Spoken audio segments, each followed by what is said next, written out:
Hey everybody out there, you're tuned in to 91.8 The Fan. This is Kana and you're in my corner. Here with a very special guest. I promised he'd be here, and he is. Would you like to say hi to everybody?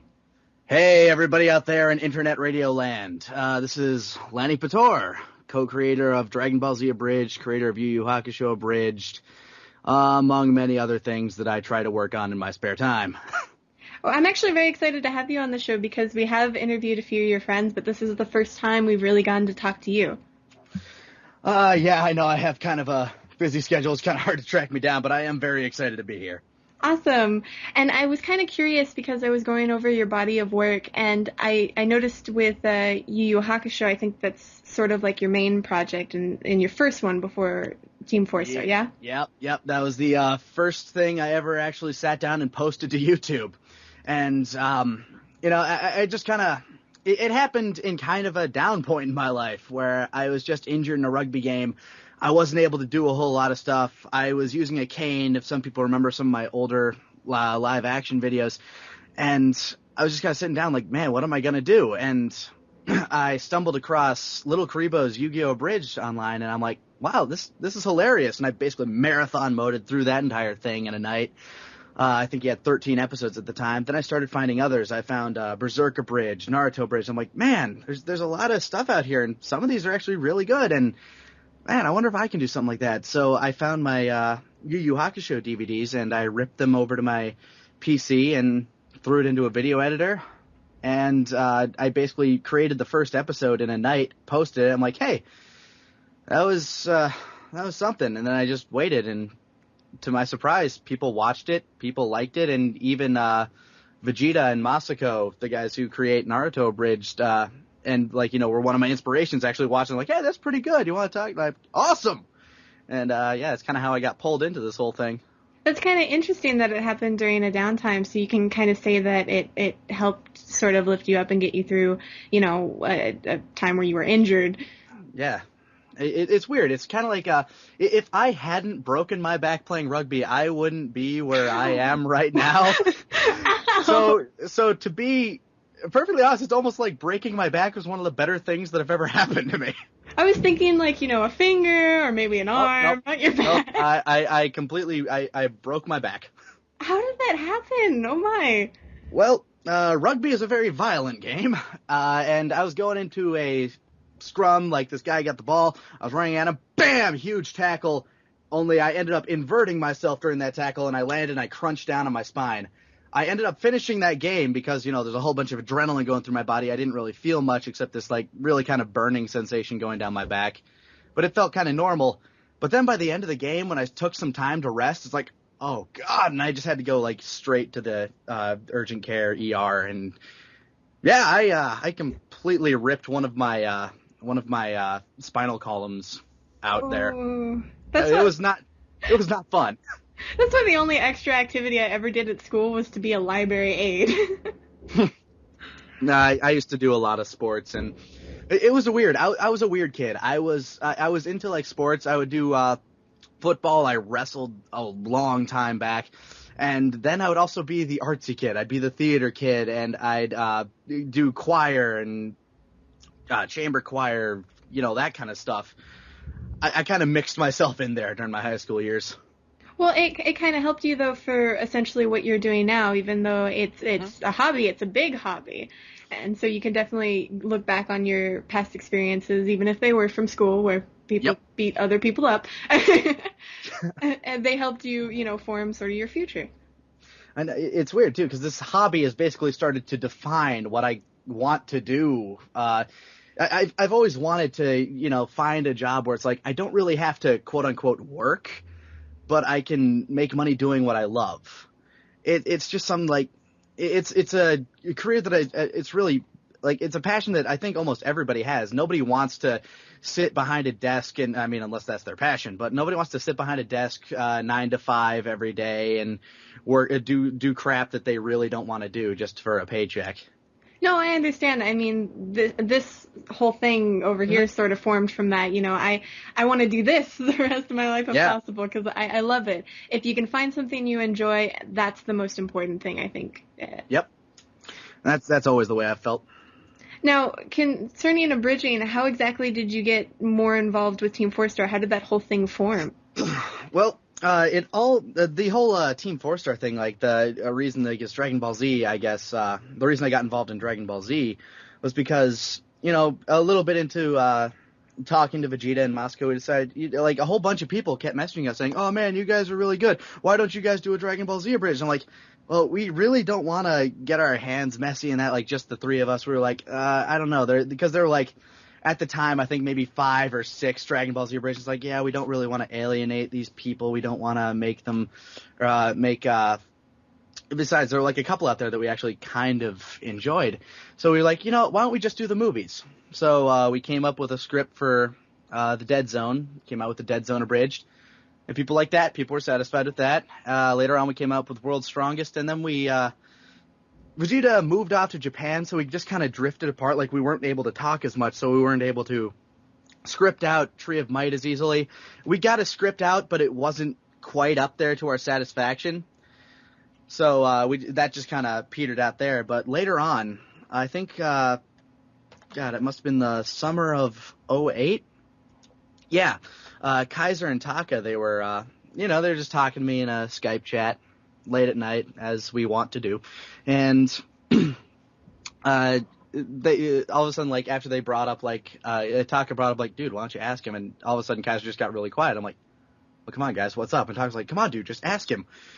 And so Kaiser says, well, Taka and I have been talking, and basically, I guess Kaiser's side was that he really wanted to. They were having a talk about if they could do any anime, any project they wanted, what would it be? And Kaiser said, well, he grew up with Dragon Ball. He grew up with Dragon Ball Z, and if he could choose anything, then he would choose that. And Taka said, well, then why don't you? And I said, well, Lanny and Vegeta and Moscow, they're doing the movies, and I don't want, well, dude, why don't you just ask them to be a part of it?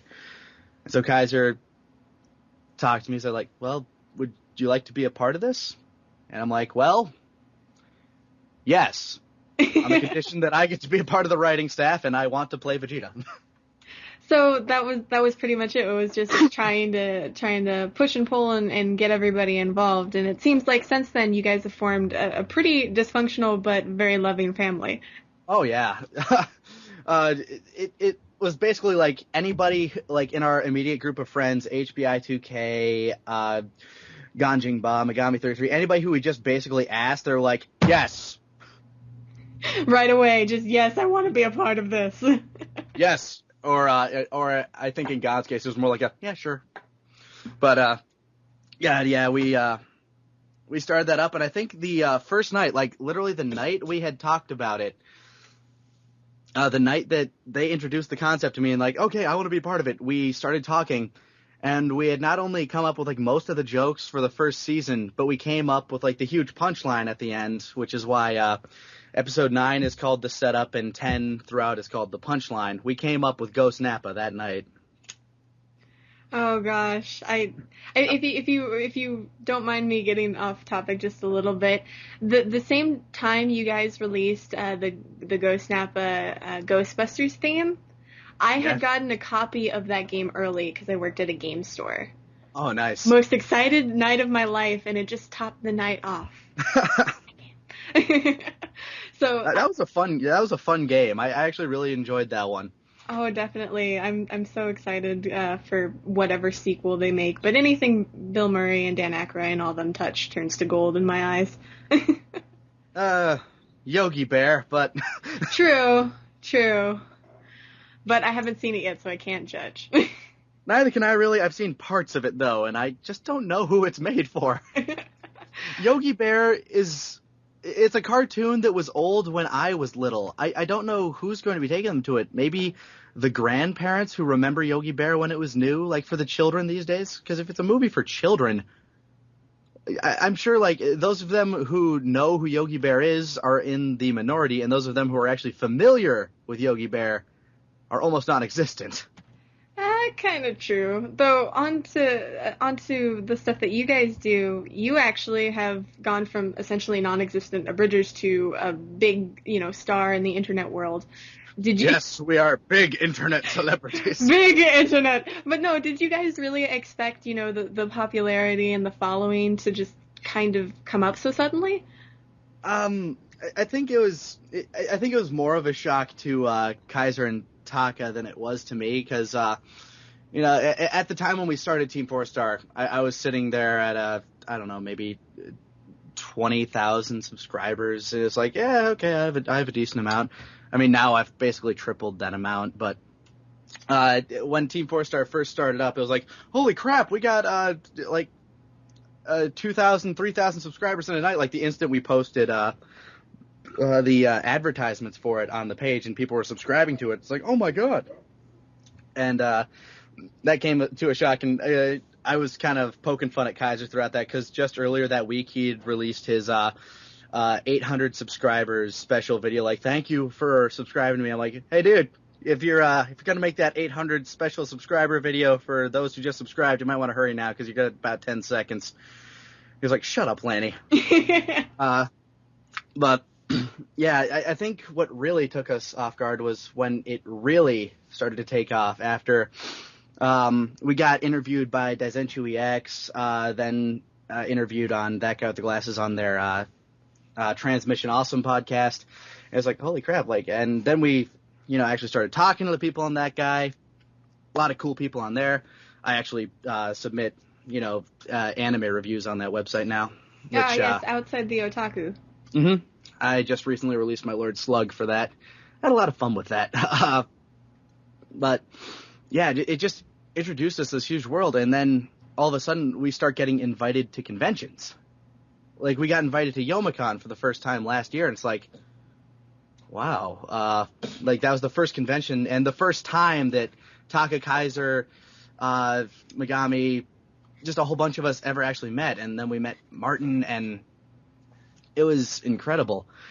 Just being able to be brought together by a convention. Then we went to Anime Evolution a little earlier on this year, and Youmacon again, and we got a few others lined up. But God, it was just incredible how much this took off. Like, we didn't realize exactly how popular we had become with a fan base.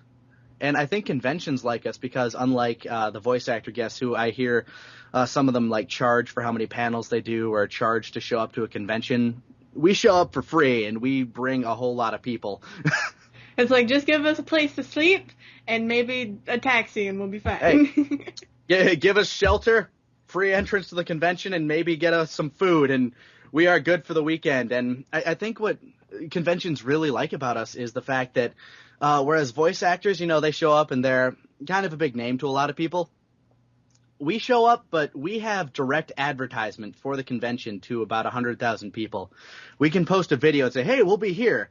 Whereas the voice actors, most of them I think maybe have a Twitter, but all they can do is really post, oh, I'm going to be here, and I don't know. I don't think nearly as many people follow on Twitter as subscribe on Facebook. Yeah, a lot of voice actors now are starting to get more into, the social networking thing, but it's still not to a point where it can necessarily compete with you guys, for example. Yeah. Once you get a fan base and that fan base starts to grow, it's like at some point it just grows without you even having to do anything. I mean, people just discover it because people are posting it everywhere, showing it on so many different forums. It's like, oh my god, this is awesome. And then 1,000 other people will subscribe in a day. It's word of mouth just travels so quickly. Especially on the internet. Even this day and age, it's just remarkable how some people will find something. Just look at any meme that's happened in the past, year. It's actually kind of scary. But you guys have had obviously some memorable moments, being able to meet at conventions and whatnot. Do you think you're going to be hitting a lot more in 2011, or any less? I think we'll be hitting probably the same amount throughout, because I know Taka, whenever he goes to a convention, he needs to take a certain amount of time off work, but he only has a certain amount of days that he can do that. There might be some conventions where some of us go and others of us don't, but for all the conventions that really want to invite us, if we have the time, we love to go to them, and it's mainly because we just love seeing each other, and those are basically the only chances we really get to. We love meeting up with each other and hanging out. These guys, it's kind of corny to say, but Taka and Kaiser, over the past 3 years talking to these guys, they've become more than just my best friends. These guys are like my brothers right now. Oh, I definitely understand. It's kind of amazing the way you can connect with people on the internet. Mm-hmm. Now, for everybody out there, we're actually going to take a very short break, but in the meantime, put on your Christmas hats. If you packed them in storage, go get them now, because we're going awesome. we're going to listen to Lanipator and Yamcha the Scarface Bandit. So keep it tuned to 91.8 The Fan, everything you want and nothing you don't. What's up? This is Kyle Hebert, an anime and video game voice actor and host of a geeky news podcast you can find at thebigballbroadcast.com. But that's not why I'm here. I wanted to tell you about a service I'm offering for beginner-level voice actors. With a private voice acting consultation held online, I'll direct and critique your script reading and performance in a mock audition or recording environment, point out your strengths and weaknesses. I'll give you customized advice and give you a detailed analysis of your demo or any recorded samples. I've got over a decade's worth of experience in radio and voiceover, so I know what I'm talking about. Now, I'm not some quick backdoor into the industry or a replacement for taking classes or workshops, but if you want an honest evaluation, some script workouts, information, and guidance, a private voice acting consultation session is just for you. More info is on my website at kylehebert.com. KYLEHEBERT. Hey everybody out there, you're tuned in to 91.8 The Fan. I didn't chase away my guest. He is still here with his pets and his rats and his dogs and his cats. And They got me tied down, help me! And we wanted to know what projects you're working on next. Well, currently I am in the process of putting the I'm editing together currently Yu Yu Hakusho episode 20, and hopefully it will be a lot better than 19. 19 had a lot of technical flaws in it, but now I'm working with Adobe Premiere, which is a far, far superior editing program to Pinnacle. Oh, God. Pinnacle is as much as it's gotten me through here, it's very user-friendly. Not the best program in the world when you need to edit something and make it look good. I have a Pinnacle for capturing video games, but I've never used the editing program.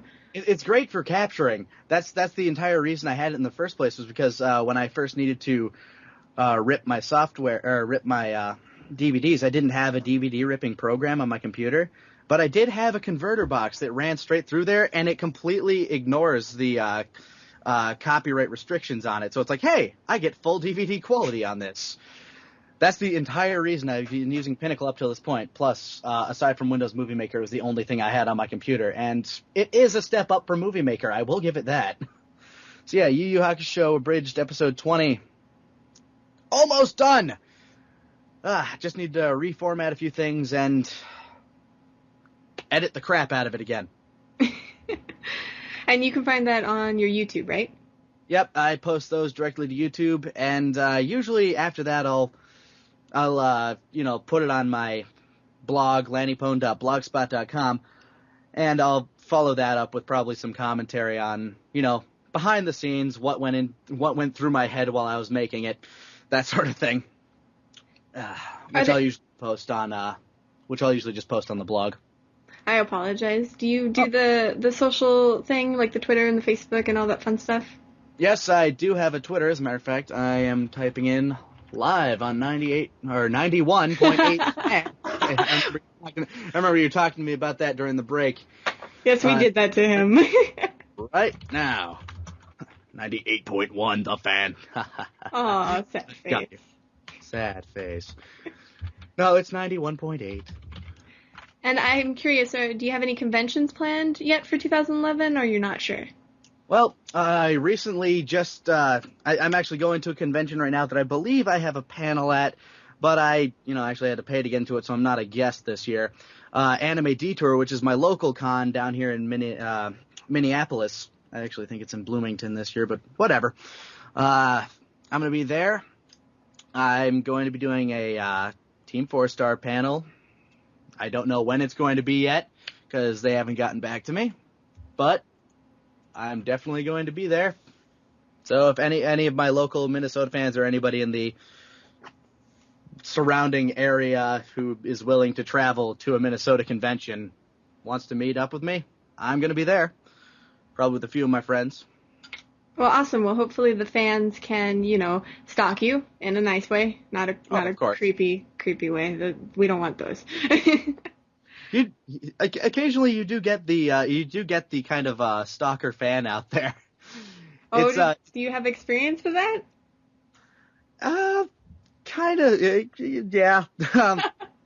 There was this one, I'm not going to say what convention, but just kind of walking around with my friends, and this person was just kind of following us. Like, they'd talk to me every now and then. They'd be like, oh my god, you're Lanipator. I think this was actually one of the first conventions I ever went to. It's like, oh, yeah, that's me, because this is back when I wasn't really used to having a fan base. And this guy would just, like, follow me everywhere, just be like, that's him. And he ended up following me into the bathroom at one point. I'm like, okay, this is getting kind of weird. That sounds very odd. Yep. At least it wasn't like a girl stalking a boy stalking a girl or something like that, though. Yes, thank God I am not a girl. That'd be a little bit creepy. Now, I am curious, with everything that's gone on, and hopefully you've had a good enough time to where you'd want to actually participate in a 91.8 The Fan tradition.